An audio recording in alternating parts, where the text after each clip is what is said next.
to everybody out there listening, and welcome back to another episode of the Cards for Kids podcast. I'm your host, David Egloff, and I'm really excited about the interview we have for you guys today. Now, this podcast is brought to you by Cards for Kids, where we uplift spirits one card at a time. Don't forget to check out our Facebook, Twitter, Instagram, and of course, the company website. I promise any little bit of help that you can do makes a huge difference. And with that, let's take it on to our interview for today. And for my interview today, we have with us Ike Nwankwo. Now, Ike, how are you doing today? As my saying that I say all the time, I'm breathing, so I can't complain. I'm thankful. Now, Ike, before we spoke today, we talked about you bringing a quote on for the interview. So if you could, please read your quote for the listeners. Yeah, so there are a lot of powerful quotes and touching things that are out there, but when I was thinking about this, wanted to use one of my own personal ones that I have, and there's throughout my experience and things that I've been through, I've come up with a lot of different ones. And one that I think that inspires me and that I use a lot is, one can use a difficult situation as insulation or inspiration. And I think that kind of connects with Cards for Kids and my life as a whole. And so to kind of explain that is more of, when in a tough spot, you can kind of use that difficult situation that you're in as kind of more of a blockade or excuse or a barrier to, if other people ask what's happening, why you're not succeeding, et cetera, and just kind of saying, blame this situation, not me, it's the situation's fault. Or looking into that difficulty, saying, this is tough, but I'm going to work even harder to overcome it to move forward. And so that's something that I've been, based on, whether it's with Cards for Kids and some of the things were going on or my past health conditions, that's something that I've always kept in mind, is making sure that using my situations as a reason to work harder to overcome and look into trying to accomplish what I want to. And then another quote that I heard while watching TV one time, it was with Robin Roberts. Robin, lovely name. If you guys heard my mom's interview a little bit ago, is something simple and short, was just mess to message. And that's something that also kind of directly pertains to Cards for Kids and myself as a whole. Originally was very covered up and more embarrassed about my epilepsy and my entire condition. I wasn't really wanting to share and convey that, but then kind of looking into it and saying, using my epilepsy, my brain surgery, kind of using that as a way to show other people that it can be overcome and what the kind of things that they can accomplish moving forward. And that sentiment kind of goes along with that quote that you created as well. Do you think that quote kind of inspired you in your journey with epilepsy to make the most out of it and to do the best you can with what you were given?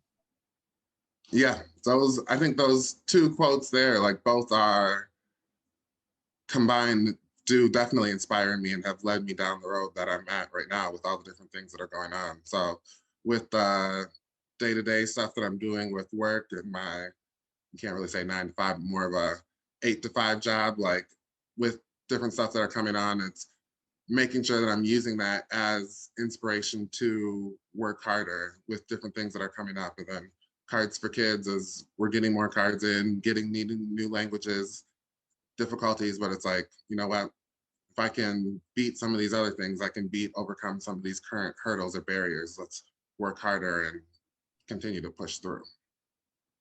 Now, before we get into International Cards for Kids Day, which I know we're both very excited to talk about, can you just take a moment, and for anybody out there who might not know who you are, introduce yourself for a second.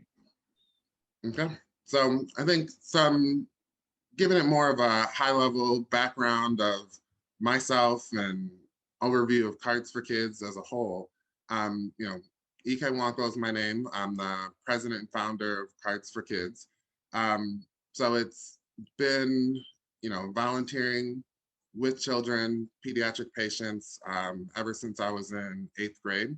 And it's always been a passion point of mine, giving back to kids and serving, and I've always loved handmade cards, artwork, you know, those types of things, and looking for ways to, always striving to find ways to give back.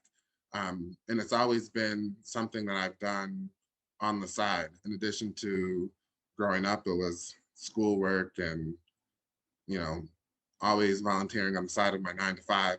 And this was just something with Cards for Kids that what I always tell people is that accidentally started on purpose. Wasn't really striving to think of how can I put together a 501c3 certified nonprofit that can impact people across the globe with all kinds of global corporations. That wasn't the original game plan, but thankfully it worked together and we're making that kind of difference. You mentioned that it accidentally started on purpose. Can you give that story? Yeah, so that it's funny. So thinking about it is right now, so my days, these nowadays, it's you know, working from like 8 to 5 and then do Cards for Kids, probably like until it's time to go to sleep after work. And how it originally started with Cards for Kids, how I was thinking of the first event and how I could put it all together was I was stressed about being busy. And, you know, back in the day, and I was like, I don't know what's going on. I don't know what to do. I'm so stressed about being busy. How can I make this work? And now it's like looking at it like, wow, what was I thinking about?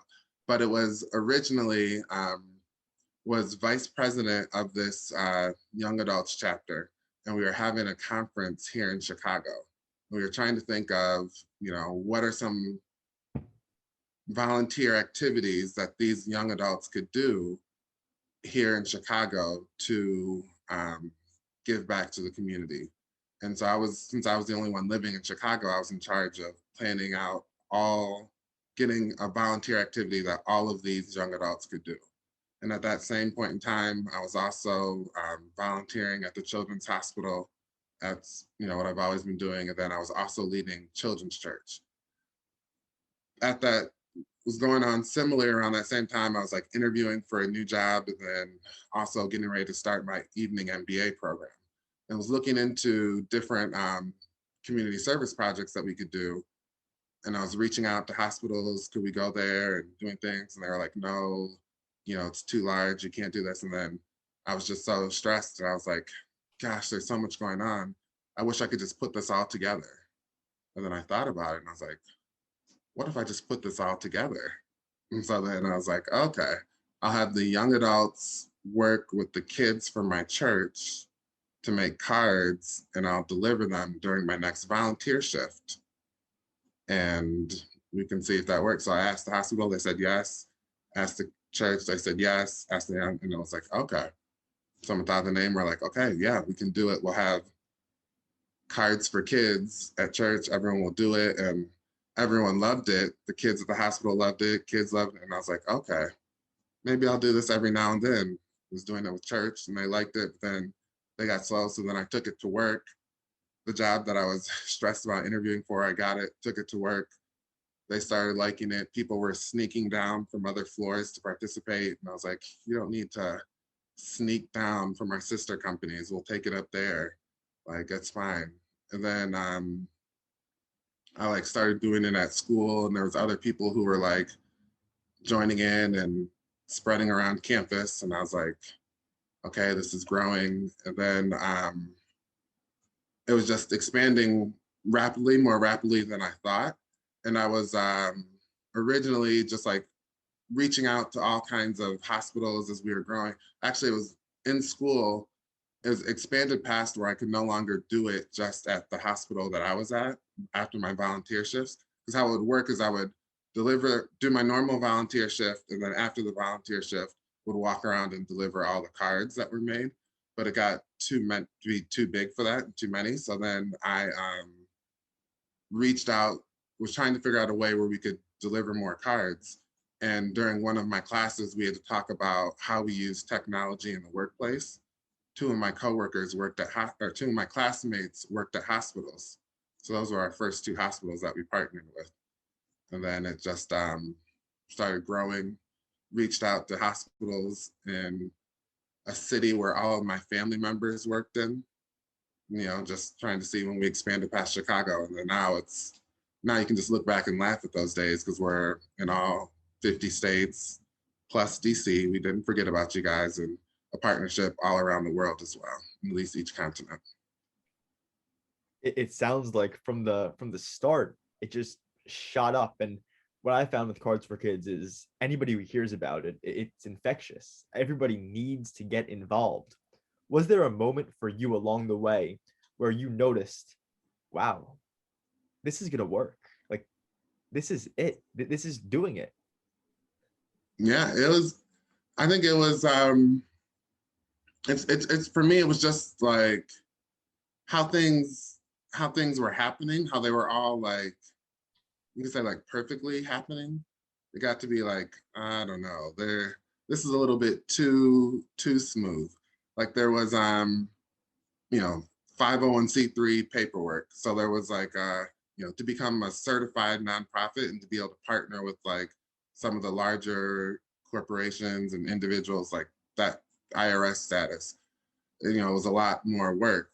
And I knew it was something that was talked about and people were saying, oh, you should get that. But I was like, all this kind of legal paperwork, I don't have time to run this organization getting these cards out and figure out how to do that. And then there was someone who I knew from high school who magically appeared, like started talking and hanging out again. Like she was a few years older than me, came in, she was like, oh yeah, I'll do your articles of corporation and bylaws. I'll do all that for you. Wrote up all of that stuff, submitted all that stuff for Illinois, then, completed it. And then she appeared, did it all, then disappeared. And I'll still text her every now and then, like, yeah, we're still getting mail here at your place because she filled out everything for us and completed it from start to finish. So I think it's like seeing how that just all the legal stuff, all the hard stuff was just done for free, easily by someone, just made it clear like this is going in the right direction easily, very rapidly. It really is those kind acts of others that has made Cards for Kids into the organization that it is. And I want to get something clear with you now. Cards for Kids is a not-for-profit. I've also heard it be called a company, an organization. What exactly is Cards for Kids? Yeah, so to be precise, it's 501c3 certified nonprofit.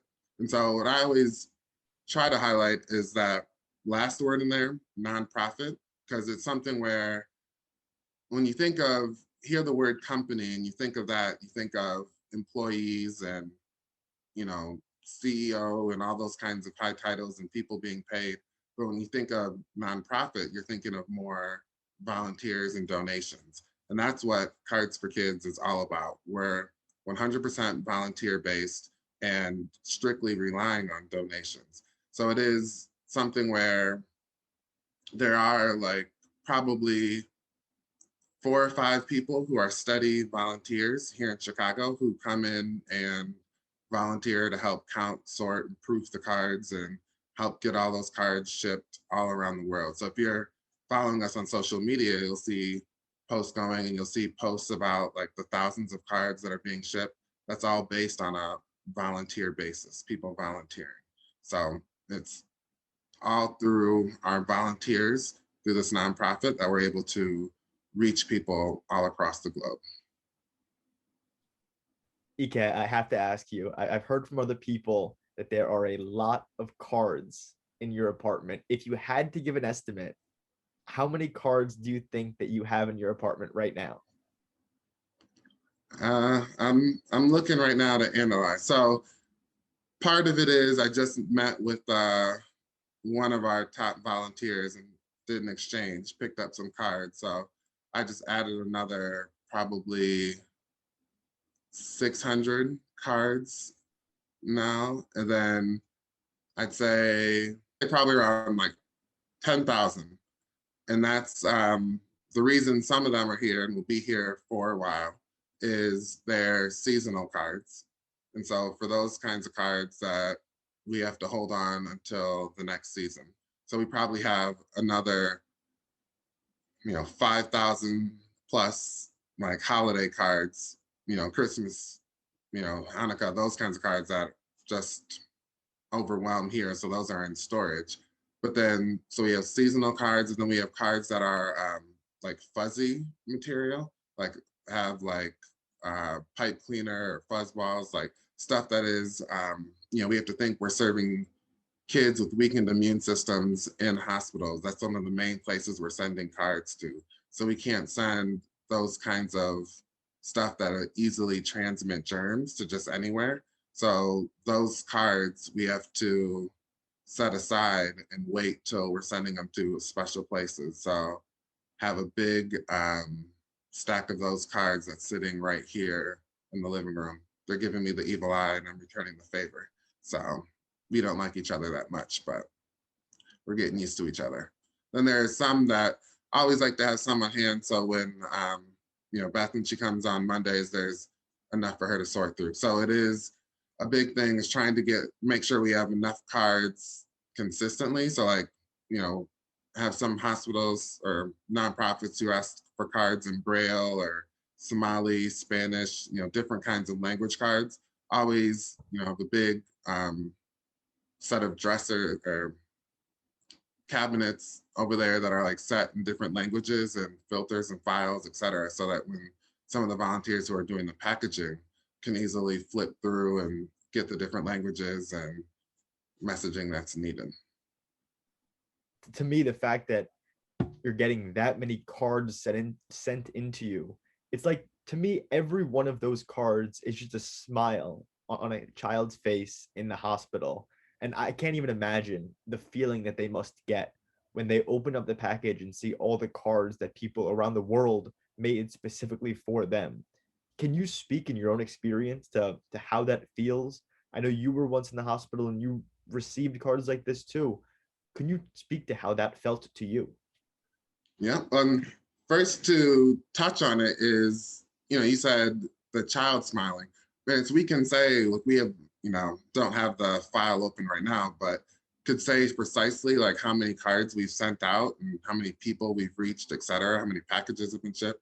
But you have to think about that card reaching that child and that child smiling, yes. But then you can't forget about that parent of that the parent seeing the child smiling and that being a smile right there, or the staff members, because we're trying to reach hospitals and homes and nonprofits that are often overlooked, and they may not have as much resources as some of the more global world-renowned ones. So we're sending cards to some of those overlooked places. So the staff here are feeling like, now they're equipped to have something to reward the people they're serving. So a lot of the staff are smiling as well.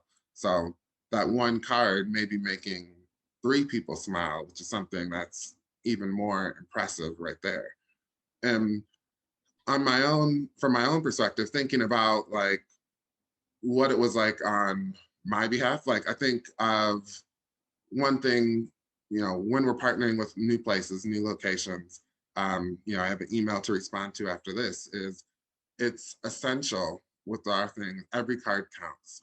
If we're sending card to a partner, they have to deliver that card room to room, just because from my experience, knowing how much of a big deal it is to receive something while you're stuck in your room, because when it was during my time, so this time, I don't have my book in front of me, but this time 16 years ago was, I was going through my brain surgery as we speak. So I don't know. I think all the electrodes had been placed in my head. And I think this was just, they were doing the testing to see exactly where the seizures were coming from. I don't think I was doing any special pulling out part right now. But at this point in time, I was in the hospital 16 years ago. And during that time where I was in there, like, as you can imagine, like, oh, getting brain surgery, that's a huge deal. But I was getting my brain surgery at the University of Michigan in Ann Arbor. And that is where I was currently a student at the University of Michigan and had grown up in Ann Arbor. and had volunteered at the University of Michigan's Mott Hospital, since 8th grade. So, and then this is brain surgery. So can you imagine like how many people were there at the room? Like all my high school friends, college friends, and then they closed down the children, like all the playroom over the lunch hour, and all the child life team came over to see me. So it's like thinking about that, I had a fun experience getting brain surgery, as fun as you could have. But then I remember of what it was like, brain surgery. Wow, we got to go see him. But then EEG, like, what is that? Not a lot of people knew about that. And I was there for a week that time, and not as many people were there during that experience. And thinking about some of those times where I was there alone for that and hearing that, and that's why I'm breathing so I can't complain. That's when the doctors told me I may not be able to speak anymore. I may not remember anything, and heard some of the most disheartening news possible. So it's from that experience there, understanding what it's like getting news when you're on your own versus, getting news and procedures when you have people who are all around you. So it's like, let's make sure we get these cards and get them room to room, so people who may not be able to leave the room can be encouraged as well. Absolutely. It's so important. And you talked a little bit about how this time 16 years ago, you were going through your procedures and everything. And I think that's correlated with International Cards for Kids Day. So if you can, I know you're very excited about it. I'm very excited about it. Can you please tell everybody listening, what is International Cards for Kids Day? Yeah, so it's how it is, like picking a day, is trying to figure out a time where we can focus on what we're doing. We're kind of thinking about like trying to get a day where more people can give back and think about our overall mission. Making cards, volunteering, donating, helping us expand our mission and reach more people. And with Cards for Kids, a lot of people think about cards and they're like, oh, let's make them around Valentine's Day, let's make them around Christmas. And, we see like little um, peaks around those seasons. And we often see a big like valley, you could say, or decrease over the summer, because that's when a lot of schools are out. So we're trying to think of a day, when is a good time to have a Cards for Kids Day, when get people more involved, get people making cards, taking action, donating, all on one special day. Then it's like, we need more action over the summer. And why not use a difficult situation and flip that around as an inspiration, get people to take action. So August 5th, 2005 was getting my brain surgery. And let's use that day that was once a scary day and flip that around and make it a positive day, make that Cards for Kids Day. Once was worried about, would I regret not filling out my will? Now let's turn that into a day where we can all celebrate, work together to expand our mission and reach more kids and reach more seniors, people who could be going through much worse conditions and need that kind of encouragement. Now, what's going on special about International Cards for Kids Day? I'm sure everybody listening right now wants to jump on their computers and find out, how do they help? What can they do? What are we doing specifically for Cards for Kids Day? Yep, so it's the big thing. This last year we did it where we were just asking people to make cards and take selfies. But this year what we're doing is we're trying to get people to join in, having a Zoom call. And we have, like, if you look on any of our social media, on our website, what we're doing is we're getting people to join in a Zoom call where we're going to be making cards, what we always say is quote unquote together. Getting people to make cards, networking, we're having a raffle, doing this kind of overall event where we can connect with one another. And then through this event, hearing some more of the background and overall about our organization. And some of the distinctive things, what we're trying to do this year with it is also using this time so people can hear the background of our organization and also be inspired to give back in multiple ways. And so we always will use these cards to encourage and uplift more spirits, but also using this time, what we're trying to say is, August 5th, 8/5, looking to see if we can get at least 85 people to make a reoccurring $5 monthly donation, 85 on 8/5 for 5, to help us expand our mission and reach more of these children and seniors all across the globe who need this kind of encouragement. So that's what will be. We have special pages that are set up for these reoccurring donations. We have special pages set up for the raffle. So, talk to my friends at Kendra Scott, and they're going to be joining in, and we'll be raffling off jewelry, Disney Plus, Amazon gift cards, all kinds of ways to reward and give back during this event. And this is all taking place August 5th. There's a Zoom call. We're getting everybody together. Yes, all taking place August 5th from 6:30 to 8:30 Central Time. So trying to not make it too late for our East Coast people, then make sure it didn't start too early for our Pacific Coast, since we are getting people all across the country, all across the globe to join in. So wanting to make it a little bit in between. So 6:30 to 8:30, August 5th, join in. You have the chance to win gift cards, different raffles. It's for a great cause. Everybody's going to be making a difference that is on this Zoom call.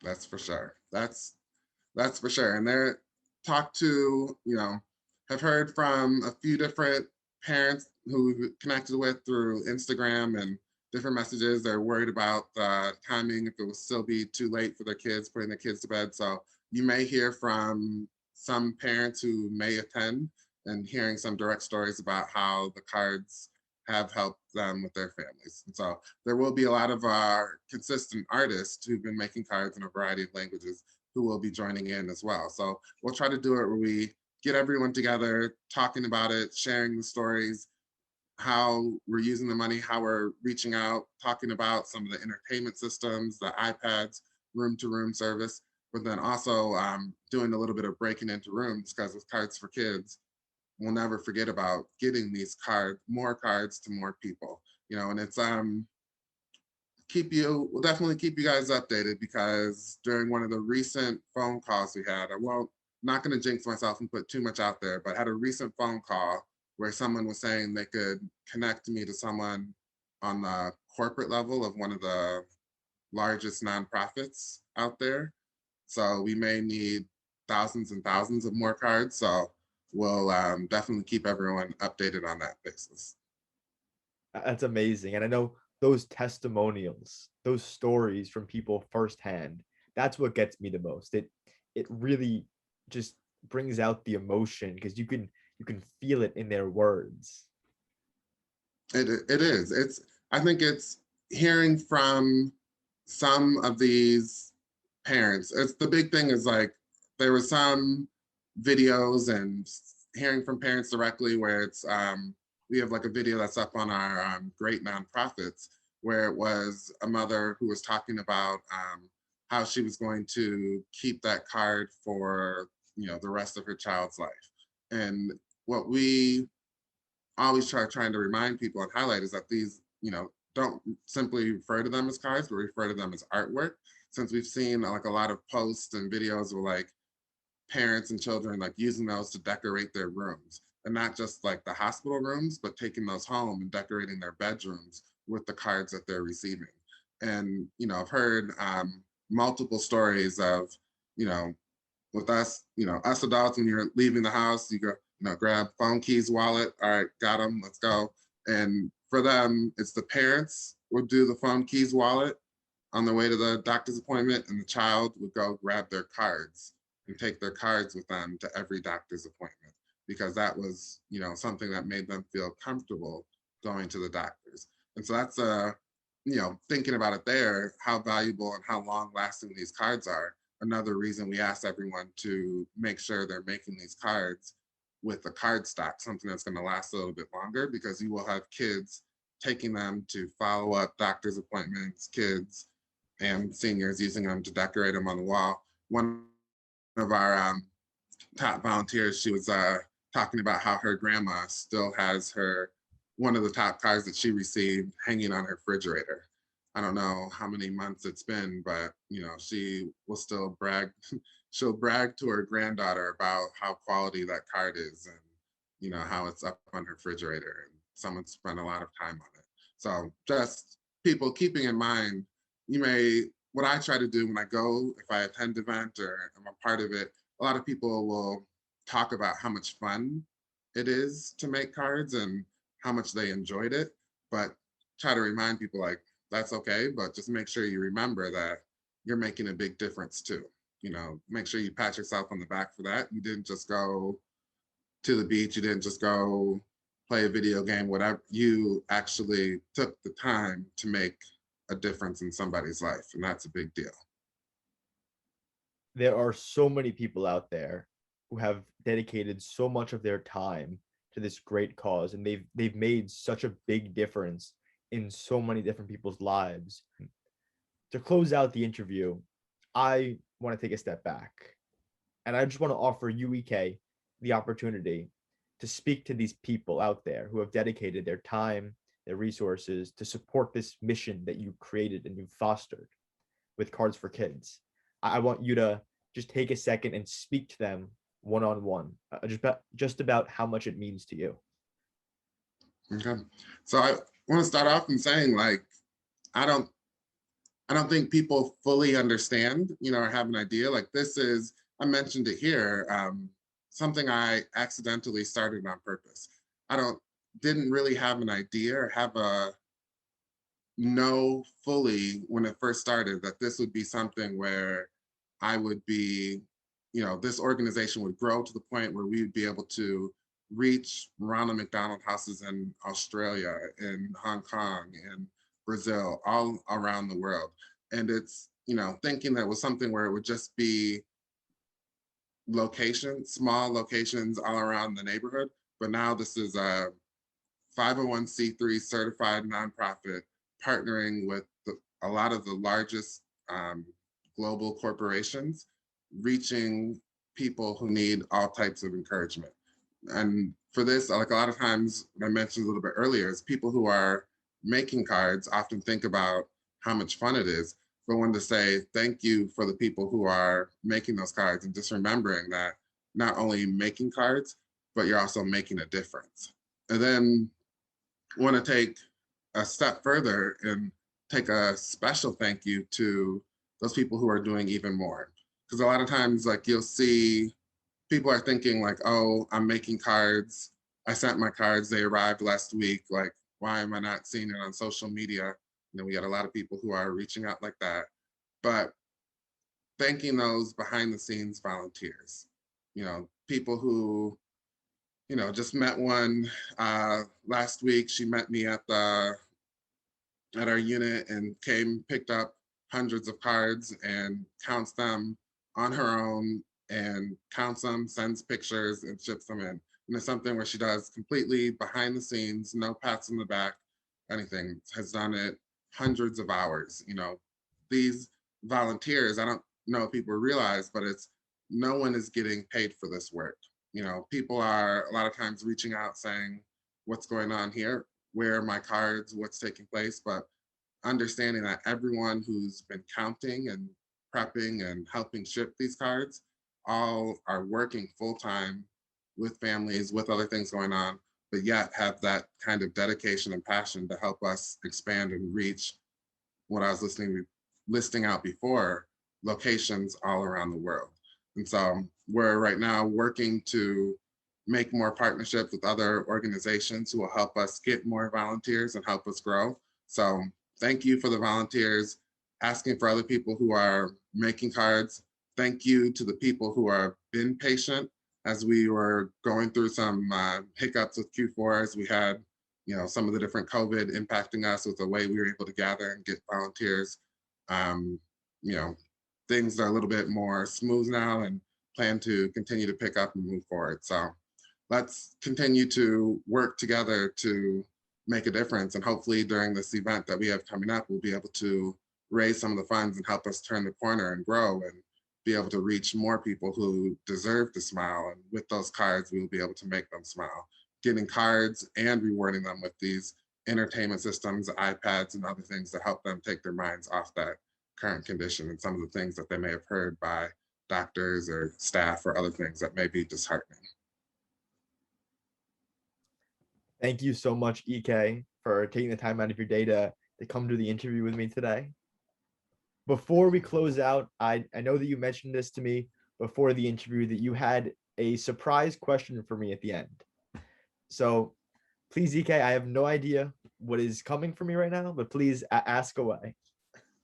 Okay, so with me, people often get confused with me. I think there's so many reasons for me that people get confused. Like, people often think like, oh, because of my mom, you heard with her thing, like she's worked a lot with kids, or you could say because of my sister, who's like a pediatric neurologist, or love for, because of my brain surgery. Oftentimes there's so many reasons that are in my life that you can connect to Cards for Kids and why I'm doing this. People often get confused on why, but I kind of touched on it here. It was accidentally on purpose. It was just my passion for kids, passion for artwork, and combine those.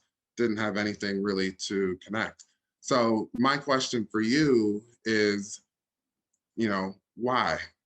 And before doing that, providing some background is, with this experience, giving you from my point of view, have seen a lot of people say, oh, I want to help.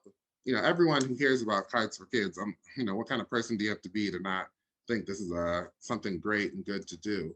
But we've had a lot of people who say, oh, I would like to volunteer. Oh, I want to help out. How can I assist? And a lot of people who say that, and then we say, oh, that's great. Can you do X, Y, and Z? Oh, yeah.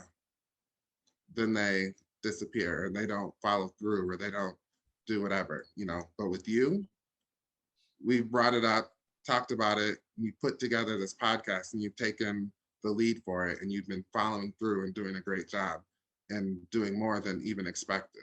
So, I have a long list of reasons why I'm connected to Cards for Kids and how I'm passionate about it. And for me, just kind of wondering, why this is I'm my mind's blown how much you've done, and just kind of wondering why, what's been so inspiring for you. Definitely the money.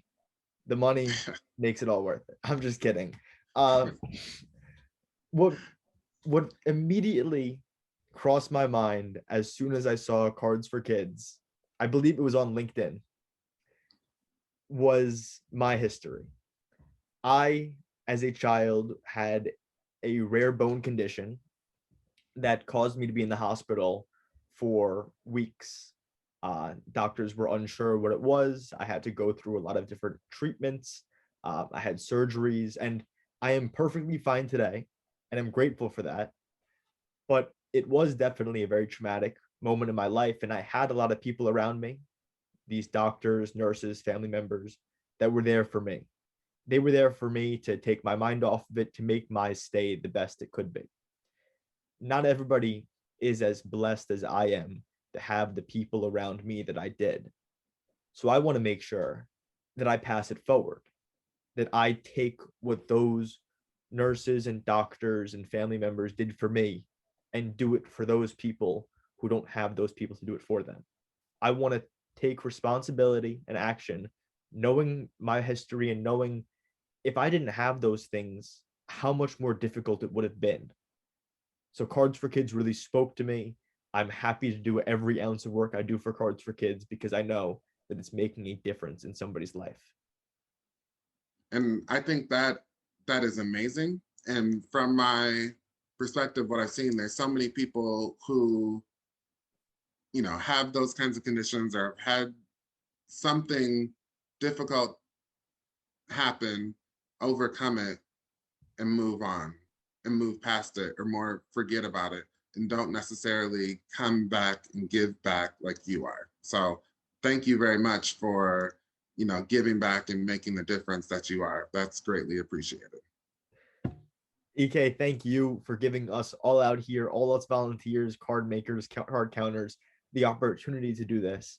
Because whether you stumbled upon it or not, you have created this company that has been doing a lot of good. So I just want to say thank you for giving us all the opportunities to do what we do.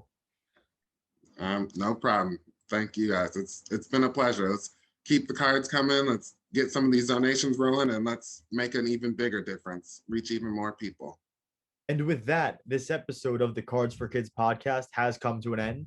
Thank you for listening. I encourage you all again to check out our company website, Instagram, Facebook, all social media to learn more about us and what we do. My name's David Egloff, and I'll talk to you next time.